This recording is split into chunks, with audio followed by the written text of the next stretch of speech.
This is typical Sydney bush: outcropping sandstone, bracken understory, eucalypt canopy. Nearby Middle Creek runs into Narrabeen Lagoon. In recent years it has become infested with weeds, most notably privet. Most of what you see here is Ligustrum sinense, or small-leaf privet, also known as narrow-leafed privet or hedge privet.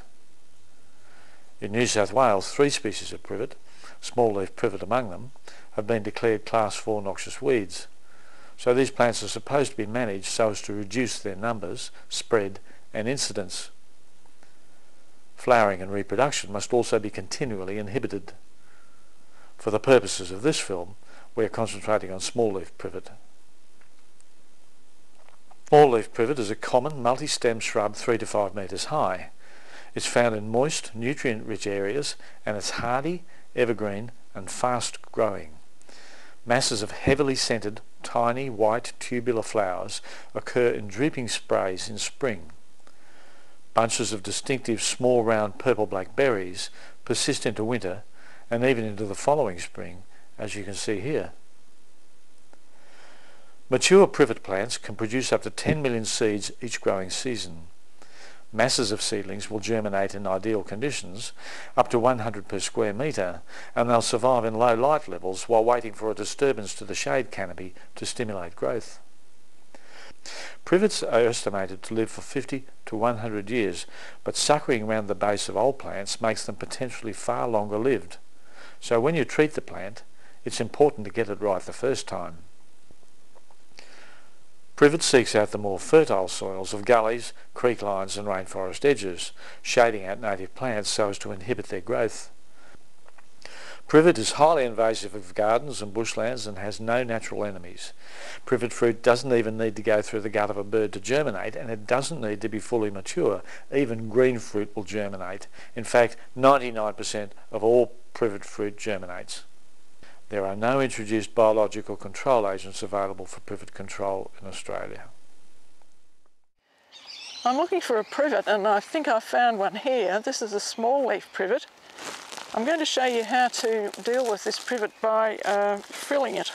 We won't need to cut the whole thing down. That's the advantage of frilling. But I've noticed that not only does it have flowers that are out right now, and now we're in October, but also on this privet you can see berries that are the result of last year's flowering. And you can see that the berries are in sprays and they're further up the stem from the new flowers which are out right now.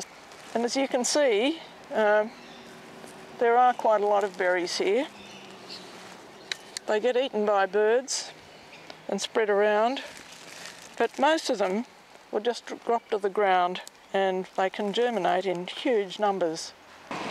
Now we know this is small leaf privet because the leaves are about this size, about 2 to 3 centimetres long. They're pointed, soft, wavy edges, and importantly they come off the stem in pairs.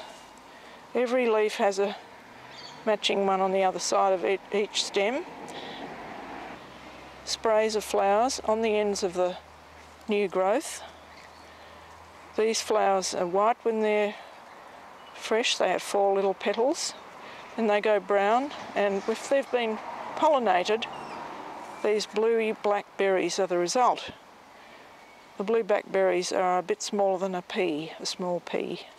You can see that this privet's been pruned and cut back in the past, and it's simply grown again. That's been cut and this shoot is then taken off. This is more here and there's another privet here. So, but it's right up against a different tree, which is a cheese tree. So it is interfering with the welfare of the good tree. With loppers, a good rule is that you shouldn't attempt to cut anything any stem that's bigger than the size of the handles. So this stem here it is quite smaller, a good bit smaller. So what I'm going to do is cut it with the loppers, and within 15 seconds I'm going to put on some undiluted glyphosate herbicide. And you do have to get rid of all the roots of privet, so using herbicide is a very efficient method.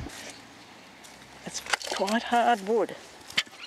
Right, here we go with the herbicide. We've tried to make a horizontal cut. We put the herbicide on fairly quickly. It's got blue dye so we can see where it is. And the important bit, although it's gone all over the surface, the important bit is this bit right around the edge. That's probably enough. It has soaked in. Right, that's looking good. Now if the branch is a bit thicker than that, you could have a go with your saw. Might be a bit hard for the loppers, and this might take a while.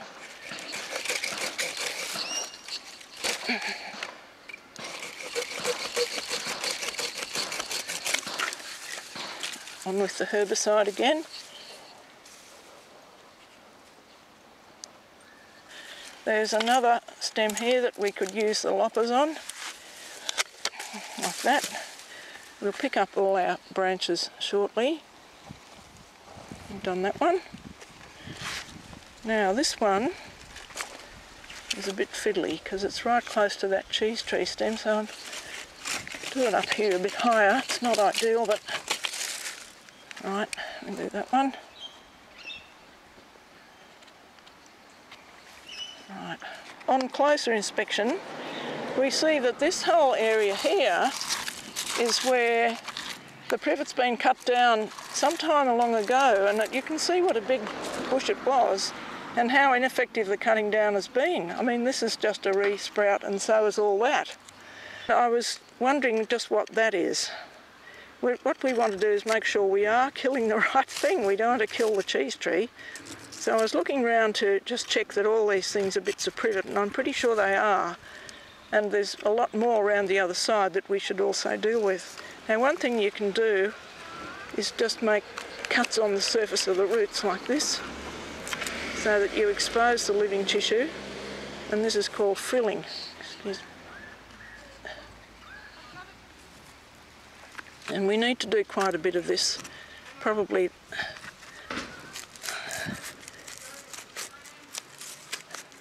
this looks painstaking work, and it is, but it's much more effective and much less work than actually trying to cut the whole thing down and dig it out. There we go. Now, we can continue frilling here. We can either use a knife, and if the bark is very hard, as it is, because it's quite an old, very old privet, could be many years old, what I've done is moved away a flap of tissue like that, but I've tried to leave it there because that catches the herbicide as it flows down. It's awkward when it's got these strange slopes. Here's a good one. You can put it on this bit and then just lift it up like that. Now that's not enough. I really do need to do another one there, and this is hard because that's a concave section, and so I'm just going to poke the knife in to get a place to put the herbicide.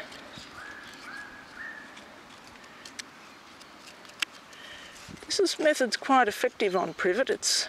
It's quite sensitive to glyphosate.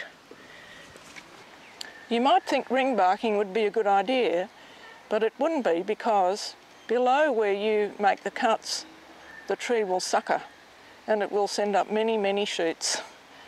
So herbicide is the way to go.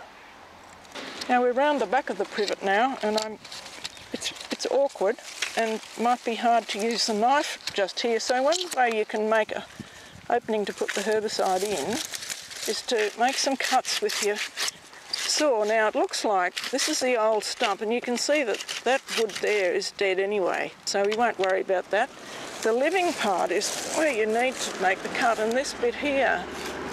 And what I'm doing is trying to make a horizontal cut with the saw. Feel as quickly as I can. And then I can put some herbicide in there.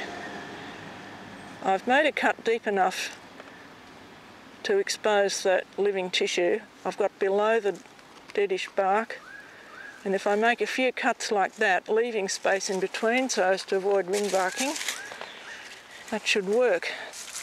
A root has come right up out of the ground. And we could either cut that off, here it is here, and you can tell it's the privet because the lenticels or the patterns on the bark are the same as the ones you hear on the lower part of the trunk. So you know it is privet. There's more of the root there that's gone into the ground and then sort of arched up a bit. You could either do this with a knife and put the herbicide on this way, or if you want to use your loppers, you could do that and simply cut the root off, in which case we could just cut it there and put herbicide on. Here's another one we could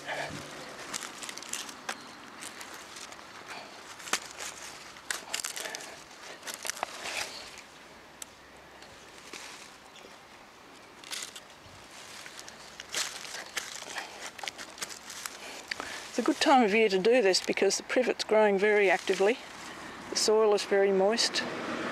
It will be moving its sap around very quickly, and so that means the herbicide will also travel. We can look down here and see, you can see more living roots. That's another one.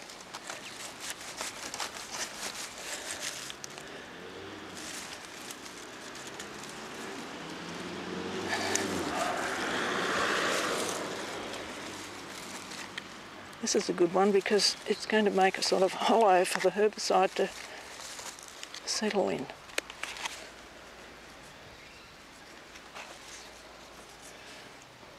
Sometimes you can actually see the herbicide being drawn in as the sap moves. The thing is to try and do whatever you do so that you reduce the flow of the herbicide off the surface that you've exposed. So, the important thing is to do every one, because privet's quite persistent. And if in the future you find that there are shoots or suckers coming up, just treat them again the same way and you can be sure it will die.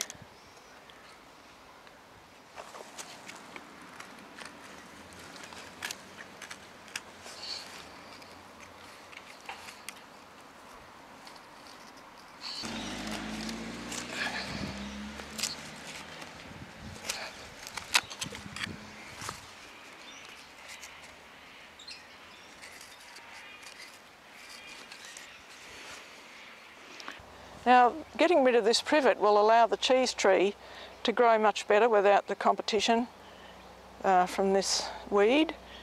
Another thing that I must mention, if you do decide you're going to cut down a privet, you're going to cut and paint it, you're going to cut here and herbicide you cut, you have to think where the green growth is going to go. If you do decide to keep your green waste in a pile, just make sure you keep your privet stems a bit up off the ground, because it may be able to put down roots if you leave it lying on damp ground for long enough. This is an example of privet history. The hedge said to date from 1927, when this was farmland. Privet was a traditional hedging plant in the UK, and a privet hedge perhaps made a strange country feel more like home. Despite being clipped, this hedge is still full of berries. For all we know, after about 80 years of seed production, this hedge could have been the source of many of the weedy privets that now infest the nearby area. And there's another problem with privet. People sensitive to grass pollen can become sensitive to privet, causing allergic reactions, and among them asthma. It's in everybody's interest to do the right thing and stop the spread of weeds. On the whole, of course, it'd be better to have something else as a hedge, and then you wouldn't have to worry about pruning it and the escape of berries.